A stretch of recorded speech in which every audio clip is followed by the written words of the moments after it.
ಈ ದಿನದಲ್ಲಿ ನಾವು ಶತ್ರುವಿನ ಸೋಲಿನ ಬಗ್ಗೆ ನಾವು ವಾಕ್ಯವನ್ನು ಆಲಿಸಲಿಕ್ಕೆ ಹೋಗೋಣ. 2 ಪೂರ್ವಕಾಲ ವೃತ್ತಾಂತ 20ನೇ ಅಧ್ಯಾಯ ತೆಗಿರಿ. 2 ಪೂರ್ವಕಾಲ ವೃತ್ತಾಂತ 20ನೇ ಅಧ್ಯಾಯ 15ನೇ ವಚನ ಓದ್ರಿ. ನಿನಗಾದರೂ 20ನೇ ಅಧ್ಯಾಯ 15ನೇ ವಚನ. 2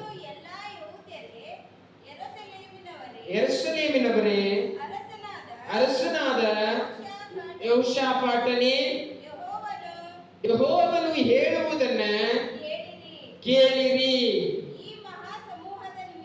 ಈ ಮಹಾ ಸಮೂಹದ ನಿಮಿತ್ತವಾಗಿ ಕಳವಳಗೊಳ್ಳಬೇಡಿರಿ, ಹೆದರಬೇಡಿರಿ. ಯುದ್ಧವು ನಿಮ್ಮದಲ್ಲ, ದೇವರದೇ. ಆಮೆನ್. ಹಲ್ಲೆಲೂಯಾ. ಈ ದಿನದಲ್ಲಿ ನಾವು ಶತ್ರುವಿನ ಸೋಲಿನ ಬಗ್ಗೆ ವಾಕ್ಯವನ್ನು ಆಲಿಸಲಿಕ್ಕೆ ಹೋಗೋಣ. ಆಮೆನ್. ಇಲ್ಲಿ ದೇವರ ವಾಕ್ಯವನ್ನೇ ನಾವು ನೋಡ್ತೇವೆ. ಯೆಹೋವನು ಹೇಳುವುದನ್ನ ಕೇಳಿರಿ, ಮಹಾ ಸಮೂಹದ ನಿಮಿತ್ತವಾಗಿ ಕಳವಳಗೊಳ್ಳಬೇಡಿರಿ, ಹೆದರಬೇಡಿರಿ. ಯುದ್ಧವು ನಿಮ್ಮದಲ್ಲ, ದೇವರದೇ. ಆಮೆನ್. ಆಮೆನ್. ಈಗ ಪ್ರಶ್ನೆ ನಿಮಗೆ, ಶತ್ರುಗಳು ಅಂದ್ರೆ ಯಾರು? ಶತ್ರುಗಳು ಅಂದ್ರೆ ಯಾರು? ಆಮೆನ್. ಯಾರಾದ್ರೂ ಹೇಳ್ತೀರಾ? ಶತ್ರುಗಳು ಅಂದ್ರೆ ನಿಮ್ಮಲ್ಲಿ ಭಾವನೆ ಬರೋದು ನಮಗೆ ವಿರೋಧಿಸುವಂತ ಜನರು ಅಂತ. ಆಮೇನ್. ಆದ್ರೆ ನಾವು ಶತ್ರುಗಳು ಅಂತ ನೋಡಿಕೆ ಹೋದಾಗ, ಶತ್ರುಗಳು ಅಂದ್ರೆ ಕೇವಲ ಮನುಷ್ಯರು ಮಾತ್ರ ಅಲ್ಲ. ಶತ್ರು ಅಂದ್ರೆ ಭಯ ಪಡೋದು ಶತ್ರು ಆಗಿದೆ. ನಮಗೆ ಬರುವಂತ ಕಷ್ಟ ಶತ್ರುವಾಗಿದೆ, ಪಾಪ ಶತ್ರುವಾಗಿದೆ, ಸೈತಾನ್ ಶತ್ರುವಾಗಿದ್ದಾನೆ, ನಮಗೆ ವಿರೋಧಿಸುವಂತ ಜನರು ಶತ್ರುವಾಗಿದ್ದಾರೆ, ನಮಗಾಗುವಂತ ನಿರಾಶೆ ಅದು ಶತ್ರುವೆ, ನಮಗೆ ಬರುವಂತ ರೋಗ ಅದು ಶತ್ರುವೆ, ಕುಟುಂಬದ ಸಮಸ್ಯೆ, ಜಗಳ, ಕಲಹಗಳು ಇದನ್ನು ಶತ್ರುವೆ. ಆದ್ರೆ ದೇವರ ವಾಕ್ಯದಲ್ಲಿ ನಾವು ನೋಡ್ತಾ ಇದ್ದೇವೆ, ಶತ್ರುಗಳು ಏನೇ ಮಾಡಬಹುದು, ಈ ಕಷ್ಟ, ರೋಗ, ಬಾಧೆ, ಪಾಪಗಳು ನಮಗೆ ಆವರಿಸಿರಬಹುದು, ಆದ್ರೆ ದೇವರ ವಾಕ್ಯ ಹೇಳ್ತದೆ, ಶತ್ರುಗಳು ನಿಮ್ಮನ್ನ ಸೋಲಿಸಬೇಕು ಅಂತ ಅನ್ಕೊಂಡಿದ್ರು, ಯುದ್ಧ ನಿಮ್ಮದಲ್ಲ, ದೇವರದೇ ಆಗಿದೆ.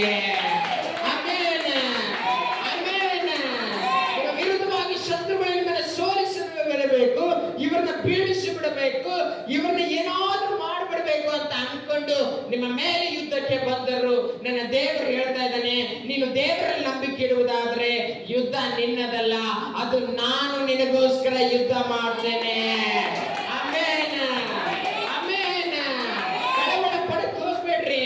ನಿಮ್ಮ ವಿರುದ್ಧವಾಗಿ ಶತ್ರುಗಳ ಓಪಾದಿಯಲ್ಲಿ ಅನೇಕ ವಿಚಾರಗಳು ಎದುರಾಗ್ತದೆ, ಆದ್ರೆ ಸೈತಾನು ಅನೇಕ ಕೆಟ್ಟ ಆಲೋಚನೆಗಳನ್ನ ನಿಮ್ಮ ಮಧ್ಯದಲ್ಲಿ ತರ್ತಾನೆ, ಕೆಟ್ಟ ವಿಷಯಗಳನ್ನ ನಿಮ್ಮ ಮಧ್ಯದಲ್ಲಿ ತರ್ತಾನೆ. ಪಾಪ ಮಾಡ್ತಾ ಇದ್ರೆ ಪಾಪವನ್ನು ಬಿಟ್ಟು ಬಿಡ್ಬೇಕಂದ್ರೆ ಆ ಪಾಪವನ್ನು ಬಿಡಕ್ ಆಗ್ತಾ ಇಲ್ಲ, ಕೆಟ್ಟದನ್ನ ಬಿಡಕ್ ಆಗಲ್ಲ. ಆದರೆ ಈ ರೀತಿ ನಿಮ್ಮ ಮೇಲೆ ಅನೇಕ ಶತ್ರುಗಳು, ಅನೇಕ ಬಾಧೆಗಳು, ಅನೇಕ ಕೆಟ್ಟ ಆಲೋಚನೆಗಳು ಎದುರಾದರೂ ಕೂಡ ಕಳವಳಗೊಳ್ಳಬೇಡಿರಿ, ಹೆದರಬೇಡಿರಿ. ನಿಮ್ಮ ಪರವಾಗಿ ಯುದ್ಧ ಮಾಡಲಿಕ್ಕೆ ನನ್ನ ದೇವರು ಶಕ್ತನಾಗಿದ್ದಾನೆ. ಆಮೆನ್. ಹಲ್ಲೆಲೂಯಾ.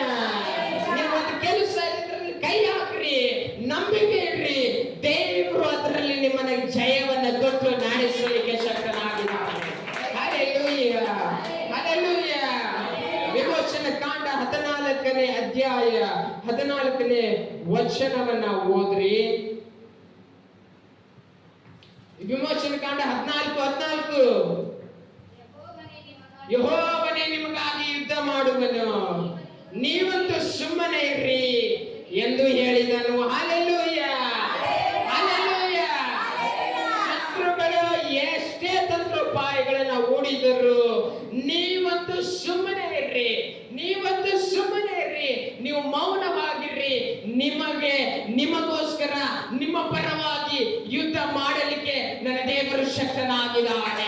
ನಿಮಗೆ ಆ ವಿಷಯದಲ್ಲಿ ಜಯವನ್ನು ಕೊಡಲಿಕ್ಕೆ ನನ್ನ ದೇವರು ಶಕ್ತನಾಗಿದ್ದಾನೆ. ಆಮೆನ್. ಅನೇಕ ವಿಷಯಗಳು ನಿಮ್ಮನ್ನ ಕಳವಳಗೊಳಿಸಬಹುದು, ಅನೇಕ ವಿಷಯಗಳು ನಿಮ್ಮನ್ನ ಸೋಲಿಸಬಹುದು.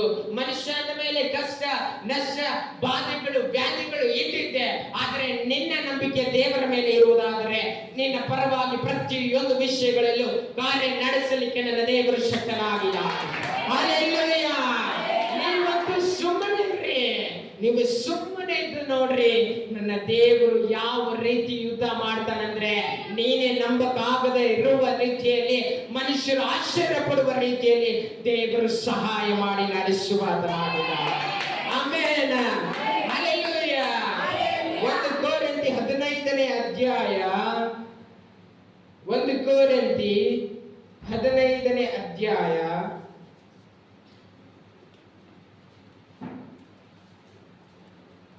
57ನೇ ವಚನವನ್ನ ಓದ್ರಿ.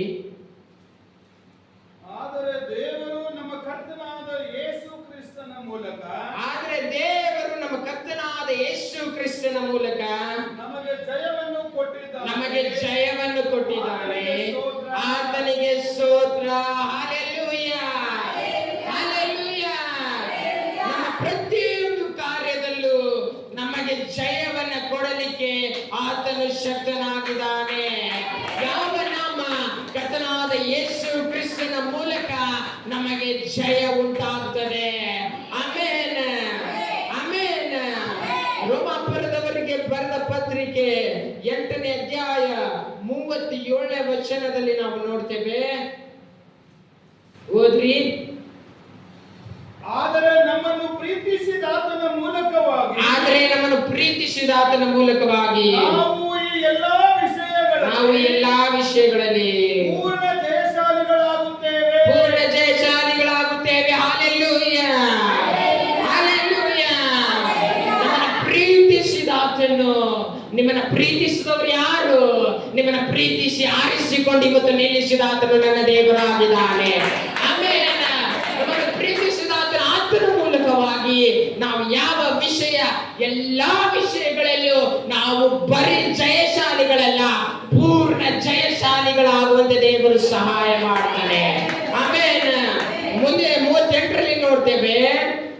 ಹೇಗೆಂದರೆ ಮರಣವಾಗಲಿ, ಹಲ್ಲೆಲೂಯಾ, ಮರಣದಲ್ಲಾಗಲಿ, ಎರಡನೇದಾಗಿ ಜೀವವಾಗಲಿ, ದೇವದೂತರಾಗಲಿ, ದುರಾತ್ಮಗಳಾಗಲಿ, ಈಗಿನ ಸಂಗತಿಗಳಾಗಲಿ, ಮುಂದಿನ ಸಂಗತಿಗಳಾಗಲಿ, ಮಹತ್ವಗಳಾಗಲಿ, ಮೇಲನ ಲೋಕವಾಗಲಿ, ಕೆಳಗನ ಲೋಕವಾಗಲಿ, ಬೇರೆ ಯಾವ ಸೃಷ್ಟಿಯಾಗಲಿ ನಮ್ಮನ್ನು ನಮ್ಮ ಕರ್ತನಾದ ಯೇಸು ಕ್ರಿಸ್ತನಲ್ಲಿ ತೋರಿ ಬಂದ ದೇವರ ಪ್ರೀತಿಯಿಂದ ಅಗಲಿಸಲಾರೆವೆಂದು ನನಗೆ ನಿಶ್ಚಯ ಉಂಟು. Hallelujah, hallelujah. ಮರಣ ಬರಲಿ, ಜೀವ ಇರಲಿ, ದೇವದೂತರಾಗಲಿ, ಸೈತಾನ ಶಕ್ತಿಗಳಾಗಲಿ, ದುರಾತ್ಮಗಳಾಗಲಿ, ಈಗ ನಡೀತಾ ಇರುವಂತ ಸಂಗತಿ ಆಗಲಿ, ಮುಂದೆ ನಡೀತಾ ಇರುವಂತ ಸಂಗತಿ ಆಗಲಿ, ಏನೇ ಬಂದ್ರು ಕೂಡ ಆತನ ಪ್ರೀತಿಯಿಂದ ಯಾವ ಶಕ್ತಿಯು ನಮ್ಮನ್ನ ಅಗಲಿಸಲಿಕ್ಕಾಗಲ್ಲ. Amen, amen. ನೀವು ನಂಬಿಕೆ ಇಡ್ರಿ. ಆತನು ನಿಮ್ಮನ್ನ ಪ್ರೀತಿಸಿ ಆರಿಸಿಕೊಂಡಿದ್ದಾನಂದ್ರೆ ಮುಂದೆ ನಿಮ್ಮನ್ನ ಯಾವ ರೀತಿ ನಡೆಸಬೇಕಂತ ಆತನಿಗೆ ಗೊತ್ತು. ನೀವು ದೃಢವಾಗಿ ನಿಲ್ಲುವುದಾದರೆ ಪ್ರತಿಯೊಂದು ವಿಷಯಗಳಲ್ಲೂ ದೇವರ ಆಶೀರ್ವಾದವಾಗಿ ನಮ್ಮನ್ನು ನಡೆಸುತ್ತಾನೆ. ಹಲ್ಲೆಲೂಯಾ. ಅದೇ ರೋಮಾಪುರದವರ ಬರೆದ ಪತ್ರಿಕೆ 8ನೇ ಅಧ್ಯಾಯ 31ನೇ ವಚನದಲ್ಲಿ ನೋಡ್ತೇವೆ. ಈ ಭಾಗದಲ್ಲಿ ದೇವರು ನಮ್ಮ ಕಡೆ ಇದ್ದರೆ ನಮ್ಮನ್ನು ಎದುರಿಸುವವರು ಯಾರು? Hallelujah, hallelujah. ಏನೇ ಬರ್ಲಿರಿ, ಆದ್ರೆ ದೇವ್ರು ನಮ್ಮ ಕಡೆ ಇದ್ದಾನೆ. ಎಷ್ಟೇ ಜನ ಬರ್ಲಿ, ದೇವ್ರ ಒಬ್ಬನೇ ಸಾಕು. ಆತನ ಒಬ್ಬನೇ ನಮ್ಮ ಕಡೆ ಇದ್ರೆ ನಮ್ಮನ್ನು ಎದುರಿಸಲಿಕ್ಕೆ ಯಾರಿಂದಲೂ ಆಗೋದಿಲ್ಲ. ನಮ್ಮನ್ನು ಎದುರಿಸ್ಬಿಡ್ತೀವಿ, ಇವನ್ನ ಸೋಲಿಸ್ಬಿಡ್ತೀವಿ, ಇವನ್ನ ಪೀಡಿಸ್ಬಿಡ್ತೀವಿ, ಇವನ್ನ ಕುಗ್ಗಿಸ್ಬಿಡ್ತೀವಿ ಅಂತ ಅನೇಕರು ಎದುರಾಗಿ ಬರ್ಬೋದು. ಆದ್ರೆ ನಮ್ಮ ಜೊತೆಗೆ ದೇವರೊಬ್ಬನೇ ಇದ್ರೆ ಸಾಕು, ಎದುರಿಸಲಿಕ್ಕೆ ಯಾರಿಂದಲೂ ಸಾಧ್ಯವಿಲ್ಲ. ಹಲ್ಲೆಲೂಯಾ. ನಾವು ಪೂರ್ಣ ಜಯಶಾಲಿಗಳು. ಹೇಳ್ರಿ, ನಾವು ಪೂರ್ಣ ಜಯಶಾಲಿಗಳು, ನಾವು ಪೂರ್ಣ ಜಯಶಾಲಿಗಳು. ಯಾವ ವಿಷಯವೂ ನಮ್ಮನ್ನ ಎದುರಿಸಲಿಕ್ಕೆ ಆಗೋದೇ ಇಲ್ಲ. ಹಲ್ಲೆಲೂಯಾ. ಧರ್ಮೋಪದೇಶ ಕಾಂಡ 28ನೇ ಅಧ್ಯಾಯ 7ನೇ ವಚನ. ಯಾರಾದ್ರೂ ನೋಡ್ಲಾರ್ದಂಗ್ ಬಾಯ್ಪಟ್ಟು ಹೇಳ್ತೀರಾ? ಹೇಳ್ರಿ ನೋಡೋಣ. ಧರ್ಮೋಪದೇಶ ಕಾಂಡ 28:7 ಹಲವು ಬಾರಿ ಓದಿದ್ದೇವೆ. ಹೇಳ್ತೀರಾ ಯಾರಾದ್ರೂ ನೋಡ್ಲಾರ್ದಂಗೆ? ಆಮೇಲೆ ಯಾರು ಹೇಳಲ್ವಾ? ನೋಡ್ಕೊಂಡೆ. ನಿಮ್ಮ ಮೇಲೆ ಬರುವ ಶತ್ರುಗಳು ನಿಮ್ಮಿಂದ ಸೋತು ಹೋಗುವಂತೆ ಯೆಹೋವನು ಮಾಡುವನು. ಅವರು ಒಂದೇ ದಾರಿಯಿಂದ ನಿಮ್ಮ ಮೇಲೆ ಬಂದರು, 7 ದಾರಿಗಳಿಂದ ಓಡಿ ಹೋಗುವರು. Hallelujah, hallelujah. ನಿಮ್ಮ ಮೇಲೆ ಬರುವಂತ ಶತ್ರುಗಳು ನಿಮ್ಮಿಂದ ಸೋತು ಹೋಗುವಂತೆ ಯೆಹೋವನು ಮಾಡುವನು. ಹಲ್ಲೆಲೂಯಾ. ಅವರು ಒಂದೇ ದಾರಿಯಿಂದ ಬಂದ್ಬಿಡ್ತಾರೆ, ಇವ್ರು ಮುಗಿಸ್ಬಿಡೋಣ ಅಂತ ಹೇಳಿ. ಆದ್ರೆ ದೇವರು 7 ದಾರಿಗಳಿಂದ ಚದರಿ ಹೋಗುವಂತೆ ಸಹಾಯ ಮಾಡುವಾತನಾಗಿಲ್ಲ. ಹಲ್ಲೆಲೂಯಾ. ಎತ್ತಿಟ್ಕೊಳ್ರಿ ಒಂದ್ಸತ. ಶತ್ರುಗಳು ಒಂದು ದಾರಿಯಿಂದ ಬಂದರೆ 1 2 3 4 5 6 7 ದಾರಿಗಳಿಂದ ಓಡಿ ಹೋಗುವರು. ಏನ್ ಮಾಡ್ತಾ ಇದ್ದೀರಾ? ಇನ್ನೊಮ್ಮೆ, ಒಂದು ದಾರಿಯಿಂದ ಶತ್ರುಗಳು ಬಂದರು, 1 2 3 4 5 6 7 ದಾರಿಗಳಿಂದ ಓಡಿ ಹೋಗುವರು. ಹಲ್ಲೆಲೂಯಾ. ಕೂತ್ಕೊಳ್ರಿ. ಆಮೆನ್. ನಿಮ್ಮನ್ನು ಸೋಲಿಸಲಿಕ್ಕೆ ಹಲವು ಶತ್ರುಗಳು ಒಂದೇ ದಾರಿಯಿಂದ ಬರ್ತಾರೆ, ಆದ್ರೆ 7 ದಾರಿಗಳಿಂದ ಚದರಿ ಓಡಿ ಹೋಗುವಂತೆ ದೇವರು ಸಹಾಯ ಮಾಡ್ತಾನೆ. ಆಮೆನ್. ಯಾಕೆ? ನಮ್ಮ ದೇವರು ನಮ್ಮ ಜೊತೆಗೆ ಇದ್ದಾನೆ. ರೋಮ 8:33 ಏನ್ ನೋಡಿದ್ವಿ? ದೇವರು ನಮ್ಮ ಕಡೆ ಇದ್ದರೆ ನಮ್ಮನ್ನು ಎದುರಿಸುವವರು ಯಾರು? Hallelujah, hallelujah. ಯೆಶಾಯ 54ನೇ ಅಧ್ಯಾಯ 17ನೇ ವಚನ ಓದ್ರಿ.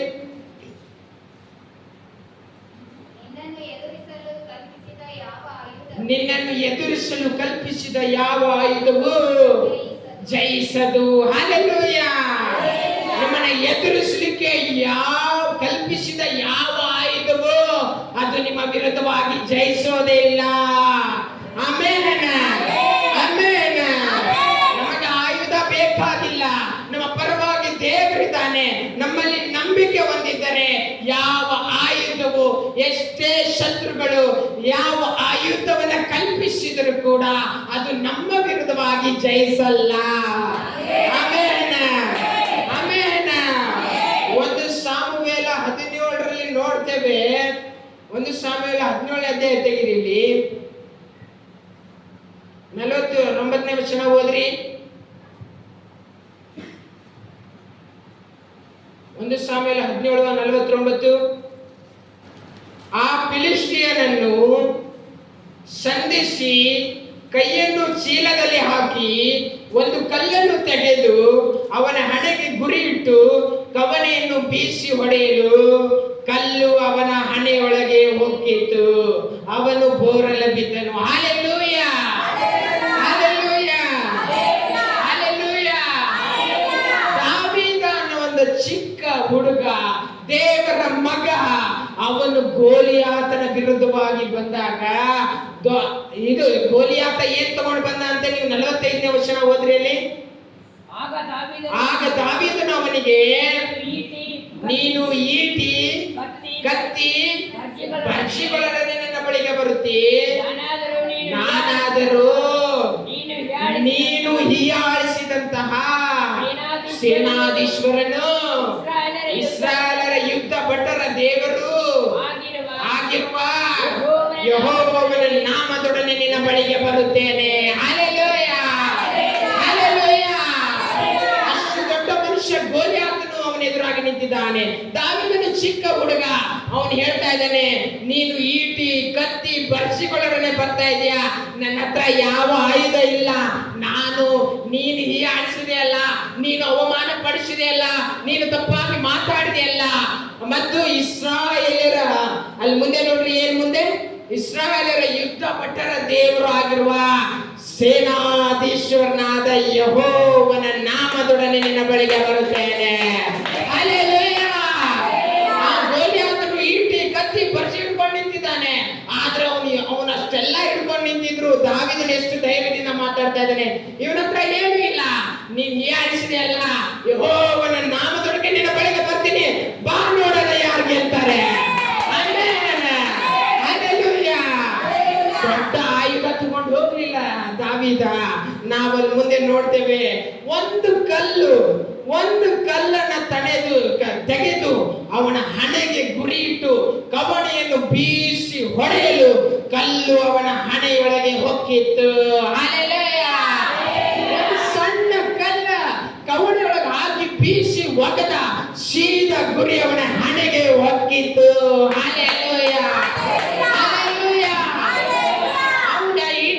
ಪರಿಚಿಟ್ಕೊಂಡಿದ್ದಾನೆ. ಆದ್ರೆ ದಾವೀದ ಕವಣೆಯನ್ನು ಒಗೆದ ಸೀದಾ ಗುರಿ ಅವನ ಹಣೆಗೆ ಬಿತ್ತು.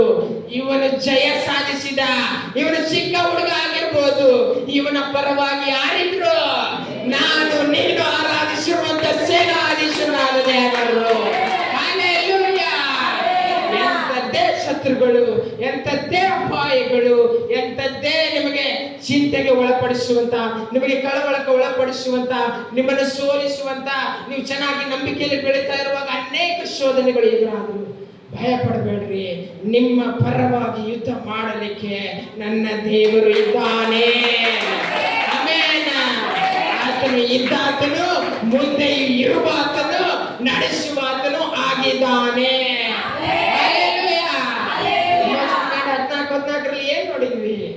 ಯೆಹೋವ ನಿಮಗಾಗಿ ಯುದ್ಧ ಮಾಡುವನು, ನೀವು ಸುಮ್ಮನೆ ಮಾತಾಡಕ್ ಹೋಗ್ಬೇಡ್ರಿ, ಸುಮ್ಮನೆ ದೇವರು ನಿಮ್ಮ ಪರವಾಗಿ ಯುದ್ಧ ಮಾಡಿ ಜಯವನ್ನು ಕೊಡ್ತಾನೆ. Hallelujah, hallelujah. ಬೇಸರ ಮಾಡ್ಕೊಳಕ್ ಹೋಗ್ಬೇಡ್ರಿ, ದೇವರಲ್ಲಿ ಇನ್ನೂ ಹೆಚ್ಚಾಗಿ ಬೆಳೀರಿ. ದೇವರು ಪ್ರತಿಯೊಂದು ದಿನ ನಿಮ್ಮನ್ನು ನಡೆಸ್ತಾ ಇದ್ದಾನೆ. ನೀವು ಬೇಡಿದಕ್ಕಿಂತ ಹೆಚ್ಚಾಗಿ ನಿಮ್ಮ ನಿರೀಕ್ಷೆ ವ್ಯರ್ಥ ಆಗಲಾರ್ದಂಗೆ ನಡೆಸ್ತಾ ಇದ್ದಾನಂದ್ರೆ ನೀವು ಇನ್ನು ಹೆಚ್ಚಾಗಿ ನಂಬಿಕೆಯಲ್ಲಿ ಬೆಳೆಯುವುದಾದ್ರೆ, ನೀವು ಯಾವ ಬಿಡುಗಡೆಗಾಗಿ, ಯಾವ ಬೇಡಿಕೆಯನ್ನು ಇಟ್ಕೊಂಡು ದೇವರಲ್ಲಿ ಬಂದಿದ್ದೀರೋ ಅದಕ್ಕಿಂತ ಹೆಚ್ಚಾಗಿ ದೇವರು ಮಾಡಲಿಕ್ಕೆ ಶಕ್ತನಾಗಿಲ್ಲ. ನಿಮ್ಮನ್ನು ಹೆಚ್ಚಿಸಲಿಕ್ಕೆ ದೇವರು ಶಕ್ತನಾಗಿಲ್ಲ. Hallelujah, hallelujah. ನಮ್ಮನ್ನು ಪ್ರೀತಿಸಿದ ಆತನು, ನಮ್ಮನ್ನು ಕರೆದ ಆತನು, ನಮ್ಮ ಲವರ್ ಲೋಕದಲ್ಲಿರೋರಲ್ಲ. My lover is Jesus. Amen, amen. ಹೇಳಿ ನೋಡೋಣ ಇಂಗ್ಲಿಷ್ ನಲ್ಲಿ, ಮೈ ಲವರ್ ಇಸ್ ಜೀಸಸ್. ಹೇಳಕ್ ಬರ್ತಾ ಇಲ್ವಾ? ಮೈ ಲವರ್ ಇಸ್ ಜೀಸಸ್. ಆಮೆನ್. ನಮ್ಮ ಕೊನೆ ಉಸಿರಿರೋವರೆಗೂ ನಮ್ಮನ್ನು ಕೈ ಬಿಡಲಾರ್ದಂಗೆ ನಡೆಸುವಂತ ನನ್ನ ಪ್ರಿಯನು ನನ್ನ ಯೇಸುವಾಗಿಲ್ಲ. ಹಲ್ಲೆಲೂಯಾ. ಆತನು ಮೋಸ ಮಾಡೋದಿಲ್ಲ. ಆಗಲೇ ಹಾಡಿವಲ್ಲ, ಲೋಕವೆಲ್ಲ ಮೋಸ, ಎಲ್ಲ ಪರಿವೇಶ, ಪಾಪಿಯಾಗಿ ನಾನು ಇರುತ್ತಿದ್ದೇನೋ, ನಿನ್ ಪ್ರೀತಿಯಿಂದ ಅಪ್ಪಿಕೊಂಡು ಎನ್ನ ಮಗನಾಗಿ ನನ್ನ ಮಾಡಿಕೊಂಡೆ. ಹಲ್ಲೆಲೂಯಾ. ಲೋಕವೆಲ್ಲ ಮೋಸ. ಈಗ ಇನ್ನೂ ಹೆಚ್ಚಾಗ್ಬಿಟ್ಟಿದೆ. ಲೋಕ ಎಲ್ಲ ಹೋದ್ರು ಬರೀ ಮೋಸಗಳೇ ತುಂಬಿದೆ. ವೇಷ ಹಾಕೊಂಡು ಜನ ಬಹಳ ಬದುಕ್ತಾ ಇದ್ದಾರೆ. ಆದ್ರೆ ನಾವು ದೇವರಲ್ಲಿ ಇರುವುದಾದ್ರೆ ದೇವರು ನಮ್ಮನ್ನು ಆಶೀರ್ವಾದವಾಗಿ ನಡೆಸಲಿಕ್ಕೆ ಶಕ್ತನಾಗಿದ. Hallelujah, hallelujah, hallelujah.